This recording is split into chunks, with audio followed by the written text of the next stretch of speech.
राम मंदिर की सुरक्षा में कैसे लगी सेंध और क्या है इसका शोपियां से रिश्ता। माता वैष्णो देवी मेडिकल कॉलेज के बंद होने के बाद अब किस तरह की सियासत चल रही है, कौन कर रहा है इसकी मान्यता बहाली की मांग, और खुद इस बारे में अब अलग अलग पार्टियां क्या कह रही हैं, ऐसी कई खबरें आपको बताएंगे। आप देख रहे हैं जम्मू कश्मीर की 10 बड़ी और अहम खबरें। मैं हूं आपका मेजबान विशाल आजम। अयोध्या में राम मंदिर की सिक्योरिटी में एक जबरदस्त चूक का मामला सामने आया और खबर के मुताबिक 50 साल एक शख्स ने राम मंदिर के अहाते में नमाज अदा करने की कोशिश की। हालांकि इस दौरान जब उस शख्स को रोका गया तो उसने कुछ मजहबी नारे भी लगाए, ऐसी भी खबर है। मौके पर मौजूद सिक्योरिटी फोर्सेज ने उस शख्स को हिरासत में ले लिया।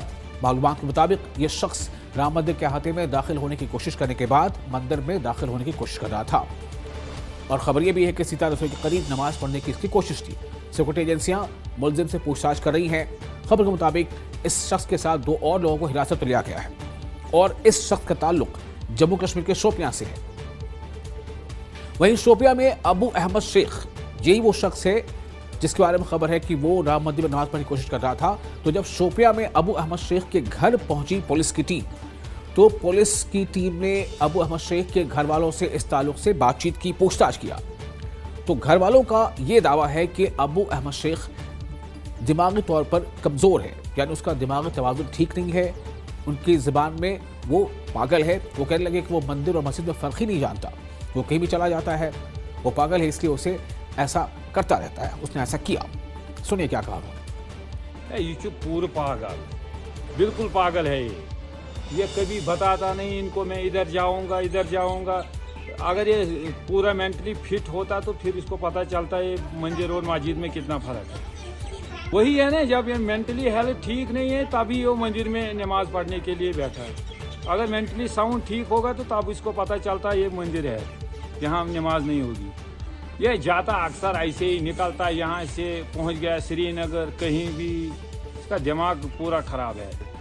असल में ये काम करता था लेकिन पहले से ही ये मेंटली दिमाग बिगड़ गया, अब ये ऐसे ही उधर इधर घूमता रहता है। जम्मू में नेशनल कॉन्फ्रेंस SMVDIME के यूथ विंग ने, यानी कि जो Shri Mata Vaishno Devi institute of medical excellence है, इसके बंद होने के खिलाफ जम्मू में नेशनल कॉन्फ्रेंस की यूथ विंग ने जबरदस्त मुजाहरा किया और साथ ही साथ अपने इस मुजाहरे के दौरान उन्होंने इस फैसले को पूरे जम्मू कश्मीर के लिए नुकसानदेह करार दिया।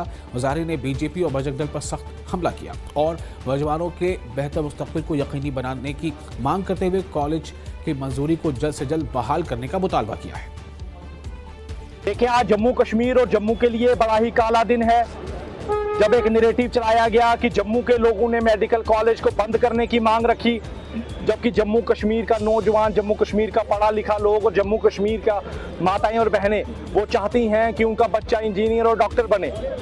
कुछ बीजेपी और बीजेपी के स्पॉन्सर द्वारा किए गए लोगों द्वारा आज उन्होंने मेडिकल कॉलेज हम लोगों ने अपने हाथ से निकाला है, जबकि जम्मू की जो संघर्ष रहा है वो रहा है कि हमने IIT लिया, हमने IIM लिया, हमने जम्मू यूनिवर्सिटी ली हमने हर एक चीज़ संघर्ष कर ली। पर ये नैरेटिव बनाना कि जम्मू के लोगों ने बर्फी और लड्डू खाए मेडिकल कॉलेज बंद होने के बाद, इतने अनपढ़ हमारे जम्मू के डोगरा नहीं हैं। हम जम्मू के लोग हैं, हम जम्मू से हैं, हम रियासी से हैं, हम उधमपुर से हैं और हम चाहते हैं कि हमें हमारा मेडिकल कॉलेज वापस दिया जाए।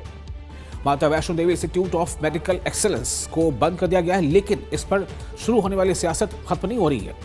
कांग्रेस लीडर पवन खेड़ा ने कहा है कि बीजेपी को निशाना बनाते हुए कहा कि वो ये बर्दाश्त नहीं कर सके कि तकरीबन 50 मुस्लिम बच्चों ने मेडिकल दाखिला इम्तिहान अपनी मेरिट से पास किया, इसलिए उन्होंने मेडिकल कॉलेज बंद कर दिया। दरियासना बीजेपी ने कॉलेज को बंद किए जाने के फैसले का दिफा किया है।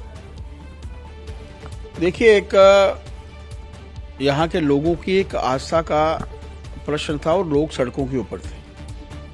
आपने देखा कि हजारों की संख्या में जगह जगह पर प्रदर्शन हुए इस विषय को लेकर, और इस विषय में सीधे तौर पर आम जनता जो थी इन्वॉल्व थी। हम लोगों ने पहले भी कहा इसे पोलिटिसाइज करने की आवश्यकता नहीं है, धर्म भाव से ऊपर उठकर, लेकिन लगातार कुछ प्रदेश के बड़े नेता ऐसे थे जिनके माध्यम से धर्म के नाम के ऊपर भी राजनीति जो थी वो की गई। देखिए, NMC अपने मापदंडों के ऊपर काम करता है और वो मापदंड ये होते हैं कि इंस्टीट्यूट किसी जगह पर खरा उतरता है या नहीं उतरता। अगर उनको लगता है कि इंस्टीट्यूट खरा नहीं उतरा है तो वो उसकी रिकॉग्निशन जो है वो कैंसिल कर देते हैं।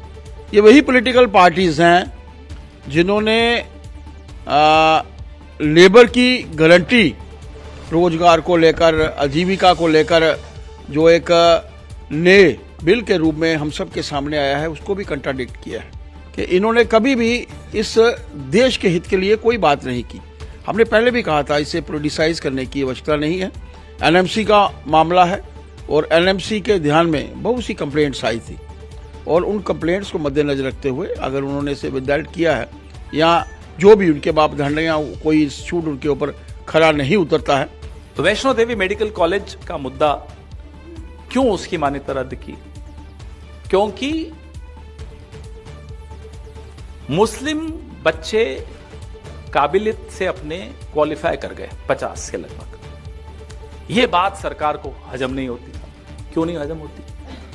क्योंकि अब्दुल उनकी नजर में सिर्फ पंक्चर वाला होना चाहिए। माफ कीजिएगा, अब्दुल काबिल है, पढ़ लिख कर क्वालिफाई कर जाए मेडिकल एग्जामिनेशन। नहीं, ये कैसे, हिम्मत कैसे होगी अब्दुल की साहब? ये असलियत इस सरकार की है। सबके मन में एक बात डाल दी कि अब्दुल का इलाज करना जरूरी है। क्यों भाई? और अब्दुल के इलाज में चक्कर में पूरे देश को बीमार कर दिया। यह इस सरकार की असलियत है। काबिल बच्चे अपनी मेहनत से क्वालिफाई कर रहे हैं, इनको हजम नहीं होता। सामा सिक्योरिटी फोर्सेस की चौकसी के बायस पाकिस्तान की बड़ी साजिश नाकाम बना दी गई। रात गए पाकिस्तान से असलाह से भरा पैकेज सांबा के इलाके पालूरा में ड्रोन के जरिए से गिराया गया। इसके पास से 2 पिस्तौल और 3 मैगजीन, 16 जिंदा कारतूस और एक दस्ती बम भी बरामद हुआ है। पुलवामा से पीडीपी के एमएलए वहीदुर रहमान परा ने कहा है कि आइंदा असेंबली इजलास में वो ऐवान में बेरोजगारी, रिजर्वेशन और डेली वेजेस के मुद्दे को उठाएंगे। उन्होंने कहा कि लैंड रेगुलराइजेशन बिल का मामला भी वो ऐवान में उठाएंगे। पीडीपी अवाम के बुनियादी मसाइल जैसे पानी, सड़क और बिजली का मसला भी अवाम में उठाएगी। इंडिया की इंटरनेशनल शेतो कराटे ऑर्गेनाइजेशन ने जिला उधमपुर की पंजारी तहसील में मकामी कराटे खिलाड़ियों की हालिया कामयाबी के एजाज में एक पुरवकार तकरीब का एहतमाम किया। इस मौके पर वज़ीर तालीम व सेहत सकीना इक्टू मेहमान खुसूसी के तौर पर मौजूद थी। पुलवामा के टेकना इलाके में पार्क की मरम्मत का मुतालबा पूरा होने के बाद लोगों ने डीसी पुलवामा का शुक्रिया अदा किया है। दरअसल पार्क की खस्ता हाली और वहां लगे कचरे के ढेरों की वजह से लोगों को परेशानियों का सामना करना पड़ रहा था। अवाम के मुताबिक इंतजामिया ने महकमा देही तरक्की को पार्क की मरम्मत के अहकाम जारी कर दिए हैं। इससे लोगों में बेहद खुशी है। पुंछ हवेली असेंबली हल्का से नेशनल कॉन्फ्रेंस के नौजवान एमएलए एजाज अहमद जान ने नोरकुट और नकरकोट के गांव का दौरा किया, जो हल्के में Hindustan Pakistan line of control पर बाड़ लगाने से आगे वाक़ है। इस दौरान उन्होंने इलाके के लोगों के मसाइल से भी आगाही ली और साथ ही साथ उन्हें जल्द से जल्द दूर करने के उन्होंने हिदायत भी जारी की। मांडीपुरा के हाजिन तहसील में मिनी सेक्रेटेरिएट 7 साल बाद भी अधूरा है। इस पर लोगों ने नाराजगी का इजहार किया है। लोगों का कहना है कि मिनी सेक्रेटेरिएट की तामीर साल 2019 में शुरू हुई थी, जो अब भी अधूरी है।